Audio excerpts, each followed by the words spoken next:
grįžtant prie tos veiklos, kai ir buvo Olimpiniam komitete, tai mes šiuo atveju galim pasakyti, kad jau mano jau darbui įpusėjus, galima sakyti, Olimpiniam sąjūdį, tai mes įkūrėm, reiškia, atidarėm tokį Olimpinės panoramos žurnalą ir, reiškia, turiu pripažinti ir pasidžiaugti, kad aš visus įvadinius straipsnius rašydavau pats asmeniškai. Bronius Čekanauskas kaip vyriausias redaktorius irgi džiaugiasi, kad jam nereikia tenai rašyti už mane, tai aš pats rašydavau visus tos straipsnius.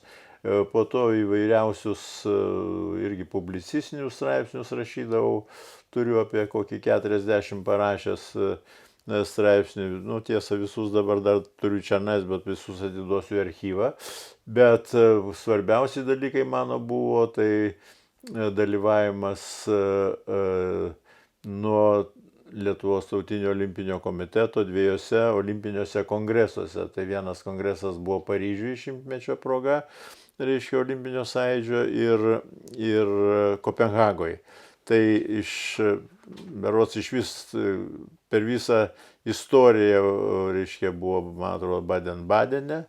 4, man atrodo, kongresai maksimum buvo ir iš jų 2 dalyvavau ir 2 skaičiau pranešimą, tai ten bent iš Baltijos šalių tai buvo vienintelis, aišku.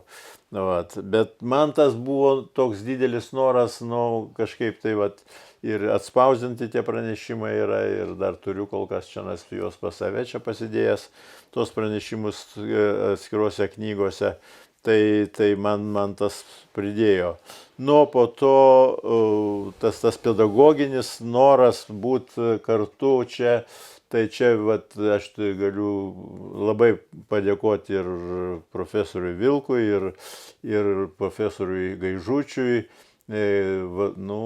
Vilniaus pedagoginio universiteto vadovybei, kad jie pakvietė mane dėstyti, reiškia, kūno kultūros istorijos, Olimpinio sąjūdžio istorijos ir taip toliau, pabendrauti su studentais, pabūti su jais, ta prasme, kad aš galėčiau ten, reiškia, tai praktiškai juk ne dėl pinigų ar panašiai, bet man buvo ta satisfakcija, kad aš vėl grįžtu į tą pedagoginę veiklą, man tas buvo labai malonu, kadangi man, nuo pat jaunystės aš norėjau būti toks, kaip ir, jeigu ne treneris, tai pedagogas, kad aš galėčiau.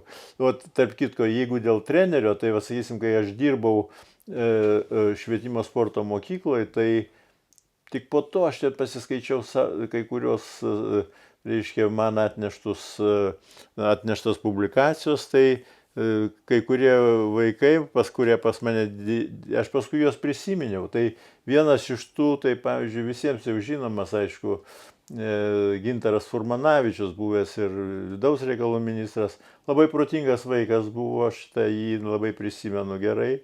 Paskui jau ten aš jau nežinojau, kaip jo gyvenimas susiklostė, tik tai tada susitikau, kai jis jau buvo vidaus reikalų ministras.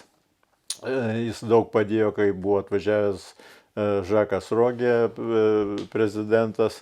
Tai iš tų tokių, kur iš tų vaikų jau tenai aš, kai dirbau tik tai tokių pusę etato ir panašiai, bet jie mane prisimena ir vienas iš tų Furmanavičius, kaip sakau, labai protingas vaikas buvo.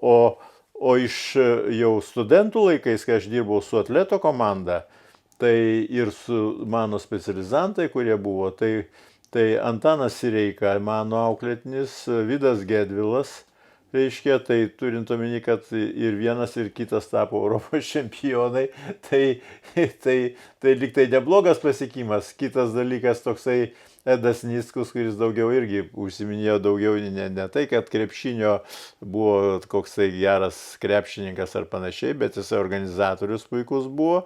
Tai turint omeny, kad tie 3 žmonės jau įėjo į geriausių, reiškia, trenerių, reiškia, legendų tarpą, kai buvo atidarytas, reiškia, krepšinio namai ir muziejus ir ten lentelės jų yra, tai aš džiaugiuosi, kad jie yra, reiškia, mano auklėtiniai, bet buvo ir kitų, toks Gintaras Leonavičius Panevėžio klubui vadovavo ilgą laiko tarpą, paskui ten Romas Bruneckas toksai. Tai buvo, aš turėjau gerų, kaip sakant, sportininkų, kuriuos irgi išugdžiau kaip treneris, bet sakau, kaip norėdamas, reiškia, būti daugiau į pedagoginį darbą, paskui teoretinį nueiti, tai ten, man tai buvo pats geriausias žingsnis, kad kai mane priėmė į pedagoginį, reiškia, universitetą ir po to suteikė galimybę man parašius tokią monografiją apie Olimpinį sąjūdį, Olimpinė Lietuva, kad tos monografijos pagrindų apsiginti daktarinę disertaciją. Tai čia iš tikrųjų, čia vėlgi noriu pasidžiaugti, padėkoti vadovybei universiteto ir rektoriui Gaižučiui, ir senato pirmininkui Vilkui, ir ypatingai, reiškia, profesoriai Barkauskaitei, kuri mane, kaip sakant, kaip vaiką vedė visur po visas katedras, bet turiu pasakyti, kad tada mokiausi ir stipriai mokiausi dėl to, kad reikėjo laikyti ir tos egzaminus, reiškia, doktorantūros. Čia ne taip paprasta. 4 egzaminai buvo. Taip, bet turint omeny, kad aš užėmiau tam tikras pareigas, reiškia, kad ir jos visuomeninės, bet galų gale aš, reiškia, išskyrus iki, sakysim, Grybauskaitės, aš pas visus dirbau arba visuomeninių, arba atleistinių patarėjų prezidentūroje. Tai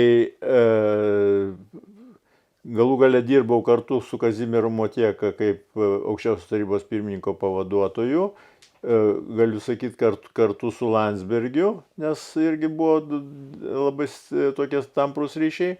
Antras dalykas pas Brazauską, kai jau prezidentą, jau ten atleistinis buvau darbuotojas, ir pas Paksą, pas Adamkų, pas Paulauską einantį pareigas ir vėl pas Adamkų kaip visuomeninis patarėjas, tai tik tai pas prezidentę Grybauskaitę jau nedirbau. O šiaip tai kontaktai buvo, o su prezidentu Gitanu Nausėda tai mes buvom visuomeniai patarėjai pas prezidentą Adamkų. Tai tokie visą laiką buvo tokie ryšys, bet turint omeny, kai aš jau tos laikiau, sakysim, ir, reiškia, egzaminus, tai man buvo labai nepatogu, man būtų labai gėda, kad aš kažkaip nežinočiau, tai aš ten tikrai dirbau, tikrai dieną naktį, kad aš nepasirodyčiau kažkoks tai visiškai jau nesuprantantis. Tai ten man suteikė tokias tik tai vienintelį dalyką, kad suteikė tokią galimybę, kad aš galėjau paprasčiausiai diskutuoti tom temom ir ne tai, kad formaliai ten atsakinėti klausimus, kad taip ir taip, bet aš galėdavau padiskutuoti ir panašiai ir aš dar šiandien laikau pas save ten, kad visus tuos egzaminus išlaikiau puikiai ir džiaugiuosi, kad... Čia aš įsiterpsiu. Taip. Po jūsų gynimo, tuometinio komiteto pirmininkė profesorė Marijona Barkauskaitė pasakė, kreipėsi į doktorantus, kurių ten buvo irgi nemažai, mes sukvietėm doktorantus, į kiekvieną gynimą ateidavo mūsų būsimi doktorantai ir Barkauskaitė štai ką pasakė. Va čia jums turėtų būti pavyzdys, kaip reikia ginti daktaro disertaciją. Tai čia, vis tiek tam tikra patirtis buvo, kad kokia, aišku, aš ir jaudinausi, kalbos nėra, ir ten aš žinau, kad buvo ir kai kurių ten, kaip sakant, netikslumų, bet aš suprantu ir tuos jaunus žmonės, kurie ginasi, tai gal jiem būna dar drąsiau, kadangi jie nejaučia tos atsakomybės. aš jaučiau didžiulę atsakomybę ir man būtų buvusi labai didelė gėda, kad jeigu būtų kažkas ne taip, kadangi buvo atėjęs ir prezidentas Adamkus į tą gynimą ir tenai krūva mano kolegų iš Lenkijos atvažiavę tenai. Nu, žodžiu, buvo didelė ir visa universiteto valdžia buvo. Tai man tas tiesiog buvo toks, nu irgi toks atsakomybės didžiulis jausmas ir aišku, negaliu pasakyti, kad aš jau ten buvau taip kaip erelis ir kad aš šiek tiek jaudinausi ir kalbos nėra, nes vis tiek yra, žinai, kad čia yra kaip sakant, daktarinės disertacijos gynimas, bet kai viskas praėjo puikiai, tai aš labai džiaugiausi ir vat, man asmeniškai tai buvo didžiulė satisfakcija. Ir man tik tai buvo vienas nuostabus dalykas ir kažkaip tai mane taip truputėlį ir kaip tai nustebino, kaip man atrodo prorektorius Žilys buvo. Želvys, jo. Želvys jisai sako, nu mano, sako, gyvenimo istorijai dar neteko matyti, kad garbės daktaras, reiškia, šitą Kūno kultūros akademijos, bet kokio aukštosios mokyklos ginasi daktarinę disertaciją. Jau būdamas garbės daktaras. Aš sakau, taip išėjo, bet tai buvo toksai irgi toks įdomus dalykas. O paskui čionais suprantama, jeigu tu dalyvauji kažkur, tu jau esi žinomas ir panašiai, tai ten, tokius už tam tikrus nuopelnus, už tavo ten veiklą, ten kaip po Azerbaidžano gavau, reiškia, universiteto garbės daktaro laipsnį, tai vardą, kitaip tariant. Tai tokių dalykų, kaip sakant, jau tu priėmi kaip, malonu, aiškiai, kalbos nėra, bet tas gynimo procedūra, tas dėmesys ir visa kita, tai man buvo didžiausia satisfakcija, nes gyvenime aš kaip tik būtent norėjau to mokslinio darbo, o dar paskui, kaip man jau ir dekanas čia, o tuometinis senato pirmininkas pasirašė docento, reiškia, vardą, tai man buvo ten iš vis, reiškia, pakilėtas. Tai aš irgi starpsiu.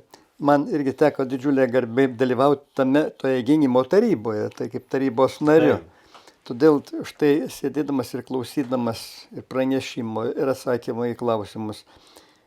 Ir va štai yra tokia, neginčiama tiesa, kad kuo daugiau pasiekia žmogus, kuo jis yra kompetentingesnis toje srityje, tuo jis atsakingiau žiūri į nors ir mažiau, nors ir menkiausius jam pateiktus klausimus. Nes lengviausiai į visus klausimus mes atsakome į tuos, apie kuriuos mes nieko nežinome. Sutinkat su tuo? Taip, aš sutinku, bet aš sakau, man tai yra ir didžiausia atsakomybė, sakysim, prieš jūs, prieš tuos žmonės, kurie man tikrai padėjo, juk čia nebuvo taip paprasta, aš taip irgi galvoju, jeigu aš būčiau dabar, sakysim, atėjęs iš niekur, sakysim, ir ten, tai vis tiek reikėjo pareiškimą rašyti tenai, kad sutiktų, reiškia, mane priimti į tą doktorantūrą, tenai, tengi ir egzaminai ir taip toliau, tengi visa procedūra, nėra taip paprasta, tai čia tengi ir nugarytė tenai buvo pragaituota, kaip sakant, su marškinėliai buvo šlapi, bet sakau, atsakomybės tas jausmas toks prieš to žmonės, kurie manim patikėjo. Ir prieš save tai jo, norėjosi, aišku, bet aš ir kai vienam interviu sakiau, kad tai čia mano, reiškia, olimpinis medalis, nes mano tas buvo, kaip sakant, jaunystės toksai noras, juk įvažiavau į aspirantūrą tenai, dėl ko? Dėl to, kad norėjau būti mokslininku, kad norėjau apsiginti disertaciją, kad būtų, reiškia, gauti tam tikrą vardą ir taip toliau, bet tas gyvenimas, jisai susiklosto tau, kaip sakant, iš kitos pusės, tu turi ten kitais dalykais užsiimti, bet kai tu užsiimi kitais dalykais, tu turi jau išsikrauti ir kitose dalykuose atiduoti viską, nes arba tu dirbi, arba tu nedirbi. tai va, tas viskas buvo, man atrodo, tvarkoj. Tai šiuo atveju galiu tik tai pasidžiaugti, kad ta mano mokslinė veikla buvo įvertinta ir kaip sakyti, ir po šiai dieną aš labai džiaugiuosi, ypatingai va ta reiškia atkarpa, kur vainikavo mano mokslo, kaip sakant, pasiekimus, reiškia, ir docento vardas, ir mokslo daktaro, reiškia, laipsnis. Jūs buvote pakviestas dėstyti mūsų studentams kūno kultūros ir sporto istoriją. Štai aš dabar prisimenu, kaip aš pristatydamas jūs A8 auditorijoje studentams pasakiau štai tokį sakinį. Sakau, va štai prieš jūs, pristačiau jūs, yra žmogus, kuris dėstys jums kūno kultūrą, sporto, olimpinio sporto istoriją. Pasinaudokite galimybę išklausyti jo kiekvieną žodį, nes tai yra gyva istorija. Gyva olimpinio judėjimo istorija. Ir tuo aš baigiu, gal dar ką pridūriau. Vienas iš studentų, žinot, kaip studentai yra tokie žingeidūs, sako, dekane, o kas tai yra gyva istorija? Sakau, lankykit po Viliūno paskaitas ir pamatysit, kas tai yra gyva istorija. Ir tas studentas, tarp kitko, jisai man toks gana, sakykime, artimas buvo, jis žingeidus irgi pas mane rašė šitą bakalauro darbą. Jis sako, va kada mums baigė šitą kursą skaityti po Viliūnas, mes tada, sako, supratom, kas yra gyva istorija. Kad ne iš vadovėlio dėstomas dalykas, o žmogaus pergyventa kiekvienas etapas, kiekvienas žodis yra pasvertas, va tai yra gyva istorija. Tai va, man reikėjo studentam aiškinti, kas yra gyva istorija, jie suprato iš jūsų paskaitų, kas tai yra gyva istorija. Tai jūs mane gerai pažinojot ir žinojot, kad aš netradiciškai ten dėstysiu ar ten iš vadovėlio, bet ir aš studentam pasakiau, sakau, aš noriu, kad jums mano pasakojimai ir ta istorija, kurią aš pats praėjau, kad jums gyvenime duotų kažką tai naudos, kad jūs žinotumėt, kad nėra taip toks lengvas kelias, reikia ir tam tikrų diplomatinių dalykų, kai kur reikia ir nutilėti, kai kur reikia galbūt ir stumtelt kažką tai. Čia yra tokie dalykai, kurios galbūt tu pats praeini su savo galbūt klaidom ir kažkokiom, tai kaip sakant, netikslumais ir panašiai, bet tam, kad jūs žinotumėt apie tai, kad žinotumėt, kokios tai buvo, galbūt kokios tai klaidos padarytos ir panašiai, kad jūs nekartotumėt, bet vis tiek jūs turėsit pereiti per tuos dalykus ir jūs nenustebkit, kad tie dalykai gali pasikartoti ir panašiai. Tai tada vienintelis dalykas, kad galbūt netradiciškai su jais kalbantis, tai tada gaunasi kažkaip tai ir tas susidomėjimas. Bet ir man aš tai iki šios dienos, kaip sakant, analizuodamas tuos dalykus, aš gailiuosi, kad mes neturim dabar to mūsų universiteto.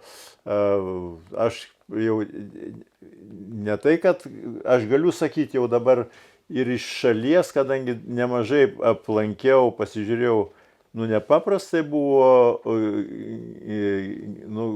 geras personalas, vadovybė, aukšto lygio, sakysim, tenai, ir tie dėstytojai, ir ten pedagogų kolektyvas, ir mokslininkai, tikrai labai aukšto lygio. Džiaugiuosi, kad aš praėjau tą periodą ir susipažinau su tais žmonėmis, kurie buvo savo, kaip sakant, darbo aukščiausi korifėjai, kurie suprato visus dalykus, kurie mokėjo, su kuriais man buvo be galo malonu bendrauti ir aš daug ko išmokau ir kaip sakyti, ir stengiuosi, kad ir mano, ir sūnus džiaugiuosi, kad ir gerai, kaip sakant, praėjo, bet jis, aišku, baigė Vilniaus universitetą, paskui baigė, reiškia, Švedijos Lundo universitetą ir dabar Europos komisijoje darbuojasi, turi kaip padalinio vadovas, aišku, ten darbų nemažai irgi yra, bet kuo aš džiaugiuosi, aš kai pasakau beraščiai, tai ir abstrakčiai jau tokia savoka, bet ir kartu ir mokantis žmogus rašyti, sakysim, tiek metų jau tenai Belgijoje ir atvažiavęs į Lietuvą tampa Lietuvos geriausių, reiškia, diktanto rašytojų. Nu tai reiškia vis tiek tos lietuvių kalbos neužmiršto, o Belgijos čempionas tai jau ar kokius 5 kartus. Ir dar jam svarbiausia, kad įdomu tas tai rašyti, man tai klausyti įdomu, aš galbūt tiek klaidų padaryčiau, kokias 3-4 klaidas, bet o jis nepadaro klaidų visiškai. Tai matosi, kad gavo pagrindus gerus, reiškia, buvo geri pedagogai, mokytojai geri. Tai, va, tai čia šiuo atveju sakau, viskas prasideda nuo tos aukštosios mokyklos. Mes tada turėjom, dabar dėja nelabai turim ir vien tik tai, kad Vilniaus universitete, atsiprašau, Vytauto Didžiojo universitete yra švietimo akademija, tai aš manau, kad yra ne tas lygis, kad mes galėtume džiaugtis ir sakyti, kad o čia viskas gerai. Na, tiesiog aš nedrįsau jūsų pertraukti. Buvau susirašęs net 5 klausimus, bet jūs 5 klausimus chronologinė tvarka ir atsakėte. Tai aš jaučiau, ką jūs norėtumėte manęs paklausti. Bet vis tik tai liko paskutinis klausimas, toks iš oficialių. Paskui dar jums leidus aš dar tokį porą neoficialių. Trumpai labai. Ką darytume kitaip, ar nedarytumėt, jeigu būtų galimybė pakartoti nueitą kelią? Ar nugyventumėte ir darytumėt lygiai taip pat, ar vis tik tai, jeigu būtų galimybė, kurios negali būti, aišku, gyvenimas neleidžia to mums. Štai, ką norėtumėt, kad kitaip būtumėte daręs? Na, kitaip aš turbūt, nebūtų kaip taip turbūt ir padaryti kažką kitaip, nes kartais tu įeini tą, kaip sakant, gyvenimo vagą ir negali iš jos iššokti. Arba tu darai kažką tai, arba nedarai. Ir šiuo atveju, aš sakau, ir visų pirma, sporte esu visą savo gyvenimą, sporto moksle, galima sakyti, ir žurnalistikoje pastaruoju metu, kadangi aš žurnalistų sąjungos narys ir likau ir esu dabar senjorų klubo narys, daug darbuojamės kartu, reiškia, su žurnalistais. Tai, bet tos visos peripetijos, apie kurias jūs norėjot manęs paklausti ir kiek man kainavo ir reiškia sveikatos ir taip toliau, tai nieko turbūt negalėtum pakeisti, nes toks jau tas gyvenimas, taip tu ten įėjai tas vėžes ir tu prabuvaigi. Aš ne tik tai mesgi atkūrėm olimpinį komitetą, tuo metugi buvo pagrindinis dalykas, reiškia, dėl ir nepriklausomybės siekis ir taip toliau, ir sausio įvykiai, kuriuose aš pamačiau tuos žmonės, kas yra kas, būdamas ne dieną, ne 2, bet ten mėnesį Seime, aukščiausioje taryboje, aš pamačiau tos žmonės, kurie drąsūs buvo ir kurie nelabai drąsūs, apie juos nenoriu sakyti čia nieko, bet aš juos pamačiau, iš arti, tada vertini tos žmonės. Ten, nekalbant apie Baltijos kelią, kuriame mes ten buvom. Visuose tuose renginiuose, visur, ir pas kaimynus estus ir latvius ir taip toliau, visur teko būti ir panašiai. Ir sakau, tų tokių gyvenimo tarpsnių ir gerų, ir prastų, buvo daug ir netaip paprasta buvo tenai ir atkurti tą olimpinį komitetą, netaip paprasta buvo, reiškia, ir, na, sakysim, dalyvavimas olimpinėse žaidynėse. Mūsų tas noras buvo begalinis, kad mes turim būti visiškai savarankiški ir nepriklausomi nuo valstybės, kaip rašė olimpinė chartija, kad mes absoliučiai turim būti ir finansiškai net nepriklausomi. Tai mes įkūrėmgi tą loteriją ir panašiai. Tai aš sakau... Tai jūs sutinkate su tuo teiginiu, kad jeigu jums istorija pasikartotų, jūs elgtumėtės lygiai taip pat? Aš trumpai pasakyčiau, kad elgčiaus lygiai taip pat, išskyrus tai, kad man kirba mintis, kad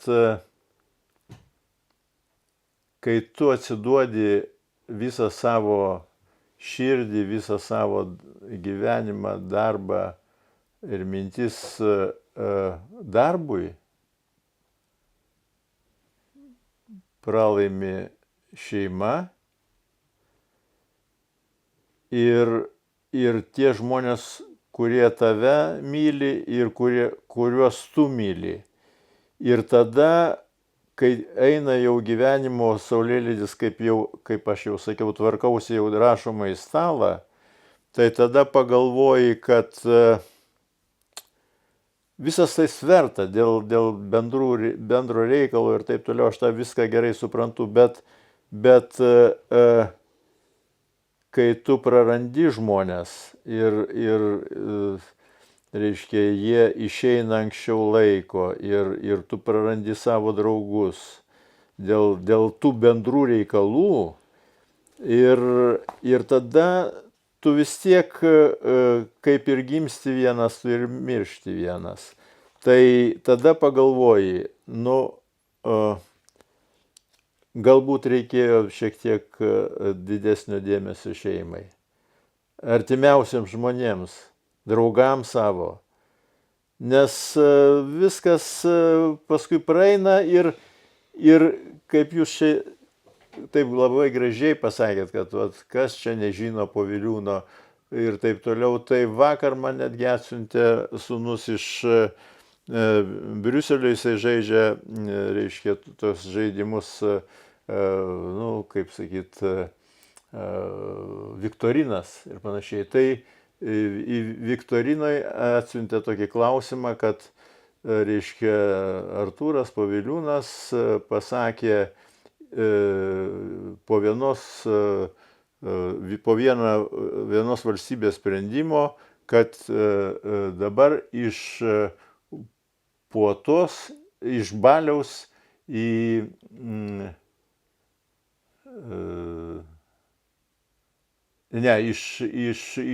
laivo į Balių.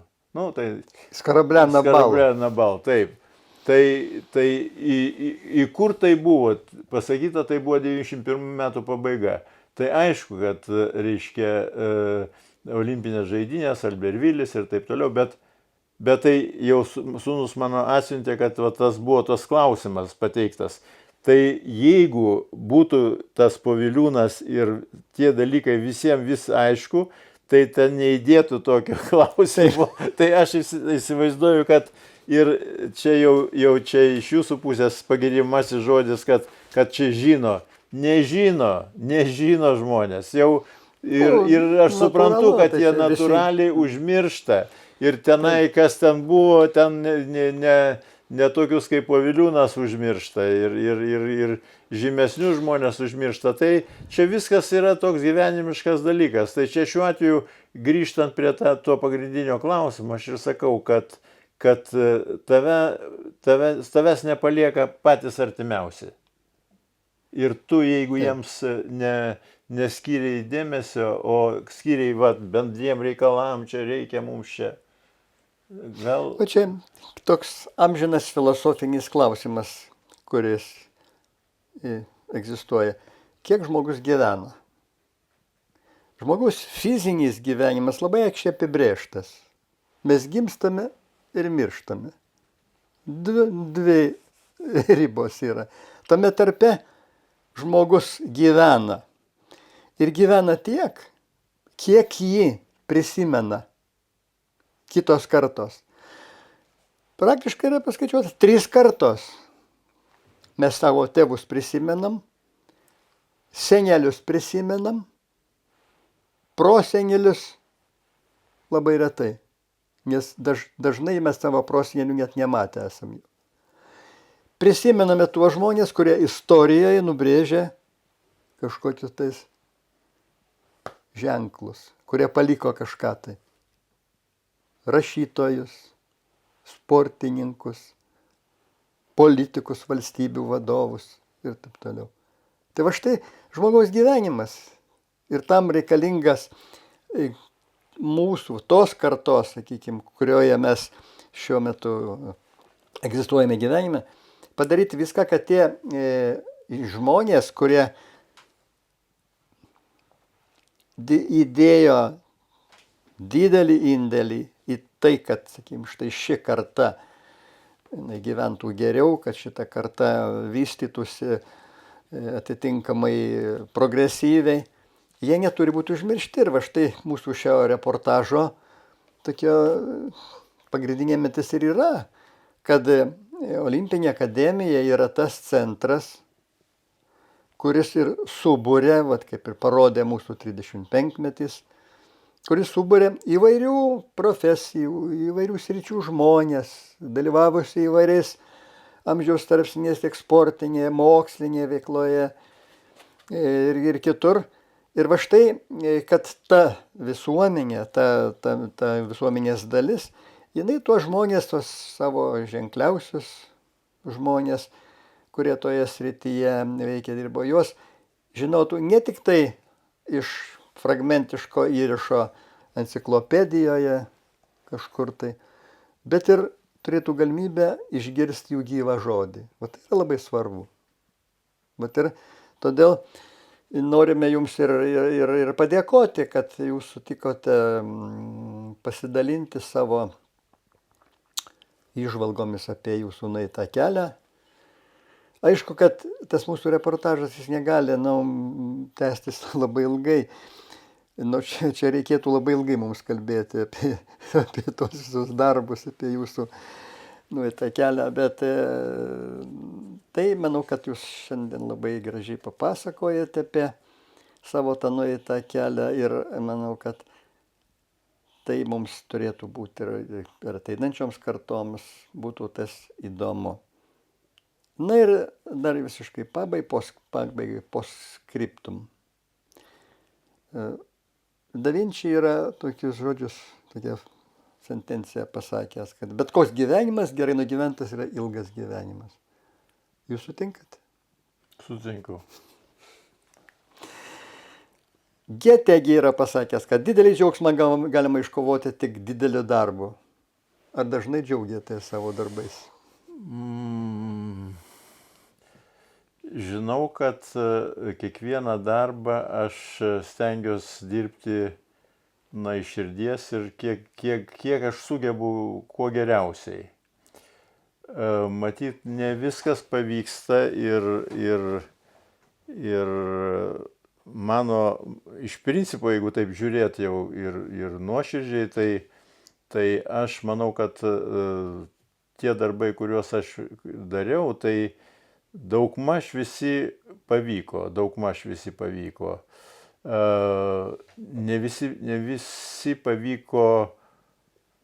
Ne visus darbus pavyko apiforminti rezultatais. Reiškia, bet čia nieko tokio, kaip sakant, blogo nėra. Reiškia, aš turiu omeny rezultatai savo, reiškia, kad tau asmeniškai. Bet jeigu kitiems yra gerai, tai man to geriau. Na ir dabar visiškai jau pabaigai.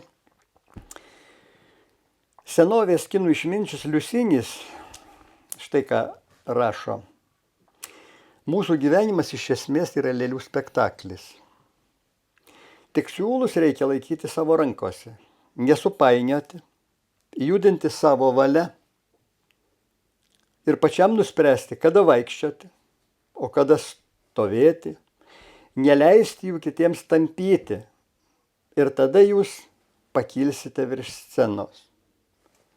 Ir dabar aš jau nuo savęs pridedu, nors aš nepretenduoju į šitą išminčiaus, šalia savo išminčiaus. Aš dažnai pagalvoju ir kitiems pasakau, kad kaip turi savo veiklose, visose veiklose, elgtis žmonės, jeigu jie nori tikrai pasiekti rezultato ne tik tai savo, bet ir tai sričiai, kurią jie atstovauja. Ir aš esu įsitikinęs ir žinau, kad jums pavyko todėl, kad jūs per šitas ilgus metus vadovavimo nuo pat olimpinio sąjūdžio atkūrimo, olimpinės akademijos įkūrimo, jūs sugebėjote išlikti, kaip čia pasakyti tą tokį žodį, jūs sugebėjote išlikti ne tai, kad nepriklausomas nuo įvairių politinių srovių, bet jūs sugebėjote su kiekviena politinė jėga, kurios keitėsi, kaip ir dera demokratinėje šalyje, sugebėjote rasti konsensusus, sugebėjote savo nuomonę pareikšti, sugebėjote priimti kitų nuomonės. Ir tai yra labai svarbu. Ir va štai nėra nieko blogesnio, kad aš darau, matau, kad mūsų gana tokie kartais ir žinomi žmonės, bet jie tiesmukai prisiriša prie kokios nors politinės srovės, o žinote, tos politinės srovės jos dažnai keičiasi. Ir tada tas žmogus tiesiog, būdamas ir gabus, ir reikšmingas, jis būna tiesiog pastuomas į paraštes. Ir čia jau, kaip ten galima pasakyti, jums yra duota Dievo dovana.